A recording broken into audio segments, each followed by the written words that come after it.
1 अप्रैल से banking system में आया बड़ा बदलाव। अब आपके जेब पर आई नई मुसीबत।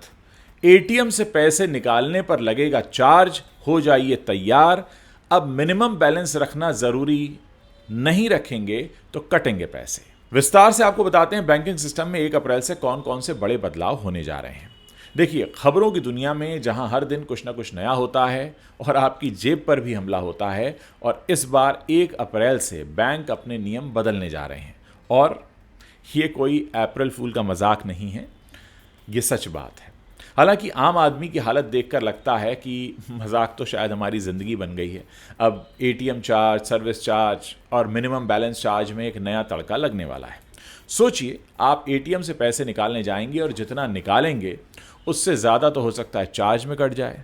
पहले 5 बार फ्री था, अब 3 बार में ही फ्री की छुट्टी हो गई है। इसके बाद हर बार 20 से 25 रुपए का आपको झटका लगेगा। मिनिमम बैलेंस नहीं रखा तो पेनल्टी, और ऊपर से लगेगा सर्विस चार्ज भी। मतलब बैंक अब आपकी जेब का पूरा हिसाब किताब रखेगा, आप चाहें या ना चाहें। तो भैया, आम आदमी की ज़िंदगी अब ऐसी हो गई है कि पैसे बचाने के लिए बैंक में रखो तो चार्ज, निकालो तो चार्ज, और ना रखो तो भी चार्ज। लगता है अब बटुए में ताला लगाकर घर में गद्दे के नीचे पैसे छुपाने का पुराना तरीका ही सही था। खैर, तैयार हो जाइए, क्योंकि 1 अप्रैल से बैंक वाले कह रहे हैं पैसा दो नहीं तो पैसा ले लेंगे। चलिए आपको डिटेल में समझाते हैं कि अप्रैल से बैंकिंग सिस्टम में क्या क्या बदलाव होने जा रहे हैं। 1 अप्रैल 2025 से नया वित्तीय वर्ष शुरू हो रहा है। इसके साथ ही तमाम क्षेत्रों में कई नए नियम लागू होंगे। इन नियमों का असर सीधे ग्राहकों की जेब पर पड़ेगा। इन नियमों के चलते आपको कई सारे बदलाव महसूस होंगे। ये बदलाव एटीएम से पैसे निकालने, यूपीआई ट्रांजैक्शन, बचत खाते और क्रेडिट कार्ड से जुड़े हुए हैं। बैंकों को धोखाधड़ी रोकने, तकनीकी विकास का फायदा उठाने और ग्राहकों को बेहतर सुविधाएं देने के लिए अपनी नीतियों में बदलाव करना होगा। इन बदलावों से ग्राहकों के पैसे और बैंकिंग अनुभव पर तो असर पड़ेगा ही, लोगों को इन बदलावों के बारे में अब जानकारी रखनी भी चाहिए। तो देखिए, एटीएम से पैसे निकालने का चार्ज क्या, मैं आपको समझा देता हूं। एटीएम से पैसे निकालने के नियमों में बदलाव किया गया है। भारतीय रिजर्व बैंक यानी आरबीआई के दिशा निर्देशों के अनुसार बैंकों ने एटीएम से मुफ्त निकासी की सीमा को और कम कर दिया है। अब ग्राहकों को दूसरे बैंकों के एटीएम से महीने में सिर्फ 3 बार ही मुफ्त में पैसे निकालने की अनुमति होगी। इसके बाद हर ट्रांजैक्शन पर 20 से 25 रुपए का शुल्क लगेगा। इसका मतलब है कि अगर आप महीने में 3 से ज्यादा बार दूसरे बैंक के एटीएम से पैसे निकालने जाते हैं तो आपको हर बार शुल्क देना होगा। मिनिमम बैलेंस रखना भी जरूरी है। बचत खाते में मिनिमम बैलेंस रखना अब जरूरी होगा। अगर आपने अपने खाते में मिनिमम बैलेंस नहीं रखा तो आपको जुर्माना भी देना होगा। कई बैंक अपने मिनिमम बैलेंस के नियमों में बदलाव कर रहे हैं। अलग अलग तरह के खातों, बैंकों और शाखाओं जैसे मेट्रो, शहरी बैंक, सेमी अर्बन या ग्रामीण बैंकों के लिए मिनिमम बैलेंस की आवश्यकता अलग अलग होगी। इसीलिए आपको अपने बैंक से पता करना होगा कि आपके खाते के लिए मिनिमम यानी कम से कम बैलेंस कितना रखना जरूरी है। एक पॉजिटिव पे सिस्टम भी लागू होगा। धोखाधड़ी से बचने के लिए आरबीआई ने पॉजिटिव पे सिस्टम यानी पीपीएस लागू किया है। कई बैंक इस सिस्टम को लागू कर रहे हैं। पीपीएस के तहत अगर आप 50,000 रुपए से ज्यादा का चेक जारी करते हैं तो आपको बैंक को चेक के बारे में कुछ जानकारी इलेक्ट्रॉनिक रूप से देनी होगी। बैंक इस जानकारी को चेक के पेमेंट से पहले वेरीफाई करेगा। अगर कोई गड़बड़ी पाई जाती है तो कार्रवाई की जाएगी। इससे चेक से होने वाली धोखाधड़ी को रोकने में मदद मिलेगी। डिजिटल बैंकिंग में अब एआई का भी इस्तेमाल होगा। डिजिटल बैंकिंग में भी कई बदलाव हो रहे हैं। एआई बैंकिंग असिस्टेंट ग्राहकों को पैसे का प्रबंधन करने में मदद करेंगे। डिजिटल सलाह को बेहतर बनाया जा रहा है और मोबाइल सेवाएं और बेहतर हो रही हैं।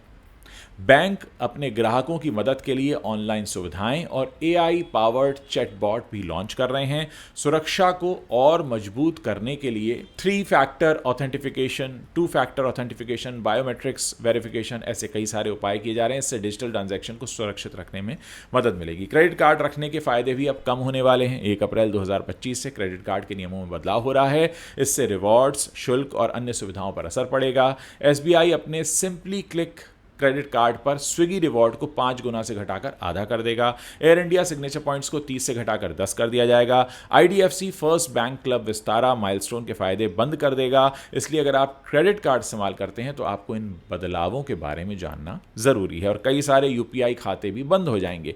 यूपीआई ट्रांजैक्शन के नियमों में भी बदलाव किया गया है। 1 अप्रैल से जिन मोबाइल नंबरों से जुड़े यूपीआई खाते लंबे समय से इस्तेमाल नहीं किए गए हैं उन्हें बैंक रिकॉर्ड से हटा दिया जाएगा। अगर आपका phone phone number UPI app से जुड़ा हुआ है और आपने लंबे समय तक इसका इस्तेमाल नहीं किया है तो बैंक इसे अपने रिकॉर्ड से हटा देगा और आपको खाते के लिए, आपका जो खाता है उसके लिए यूपीआई की सेवाएं बंद कर दी जाएंगी। इसलिए अगर आप यूपीआई का इस्तेमाल करते हैं तो आपको अपने खाते को एक्टिव रखना ज़रूरी होगा। टैक्स के नियमों में भी कुछ बदलाव हो रहा है।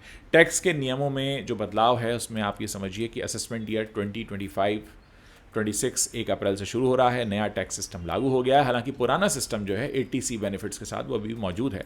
आपको इसे चुनना होगा। अगर आप टैक्स भरते समय पुराने सिस्टम के बारे में नहीं बताते हैं तो आप अपने आप नए सिस्टम में कन्वर्ट हो जाएंगे, बदल जाएंगे उसमें। अगर आप एटीसी के तहत छूट पाना चाहते हैं तो आपको पहले से ही एटीसी में निवेश की योजना बनानी होगी।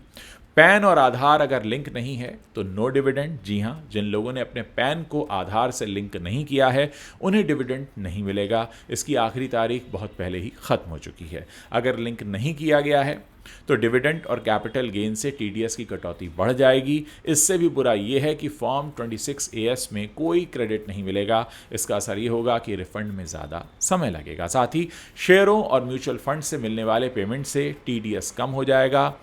आसान शब्दों में कहें तो अगर आपका पैन आधार से लिंक नहीं है तो आपको डिविडेंड मिलने में काफ़ी परेशानी होगी। अब डीमैट अकाउंट खोलने के नियम भी सख्त होने जा रहे हैं। जी हाँ, म्यूचुअल फंड और डीमैट अकाउंट खोलने के लिए भी नियम सख्त हो गए हैं। सेबी ने नॉन बैंकिंग फाइनेंशियल कंपनियों के लिए केवाईसी के नए नियम बनाए हैं। सभी यूजर्स को अपने केवाईसी और नॉमिनी की जानकारी को फिर से वेरीफाई करना होगा। जो लोग ऐसा नहीं करते हैं उनके अकाउंट फ्रीज हो सकते हैं। अकाउंट को फिर से एक्टिव किया जा सकता है, लेकिन नॉमिनी की जानकारी सही न होने पर रिडेम्पशन में दिक्कत आ सकती है। इसीलिए सुनिश्चित करें कि आपके म्यूचुअल फंड और डीमैट अकाउंट अपडेटेड हैं। इससे आपको लेन देन करने में कोई परेशानी नहीं होगी। तो दोस्तों, ये वो बातें हैं जो आपकी ज़िंदगी पर एक बड़ा असर करने जा रही हैं। इस वीडियो को आप अपने दोस्तों के साथ ज़रूर शेयर कीजिए। हमें बताते रहिए कि आगे आप इस तरह के और वीडियोस हमारे प्लेटफॉर्म पर देखना चाहते हैं तो हम इस तरह के वीडियोस आपके लिए लेकर आते रहेंगे। उम्मीद है कि ये जानकारी आपके काम आएगी और आप इसे अपने दोस्तों के साथ साझा ज़रूर करेंगे। अगर आपने अभी तक हमारे चैनल को सब्सक्राइब नहीं किया है तो आप अभी इसी वक्त सब्सक्राइब कर सकते हैं, ताकि जब भी कोई ऐसा नया वीडियो हम पोस्ट करें तो उसकी जानकारी आप तक तुरंत पहुंच जाए।